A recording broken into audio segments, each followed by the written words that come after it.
করা উচিত, আমরা গরিবদের পাশে দাঁড়ানোর জন্য। যদি আপনাদের সমস্যা হয় তাহলে আমাদেরকে জানাবেন, আমরা আমাদের তুষের সবুজে সকাল এলো তোমার শপথে আজকে খুশি যে পানি আমাকে একটা আবার সেবা সংস্থা এর পক্ষ থেকে ঈদ উপহার। আর আমরা যে সংস্থাটা এটা হলো তোমার লোক হইলো মনে করো আমার 14 জন, ঠিক আছে। পানি হরি সেবা সংস্থা একটা সংগঠন আছে আমাদের, বুঝছেন?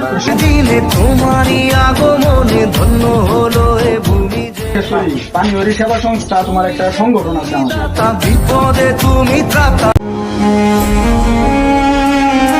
ঈদ উপহার, হ্যাঁ। আর আমরা লাগে দোয়া করি ঈদের লাগে উপহার। আর এটা যারা দিচ্ছে এরা লাগে কি করবা? দোয়া করবা। যে কোনো ধরনের সমস্যাও যদি হয়, ধরুন এটা না শুধু অন্য ধরনের কোনো সমস্যা আপনার, আমরা জানাই দেন যে আমাদের এসেছো সেই তুমি বাড়িয়ে দিতে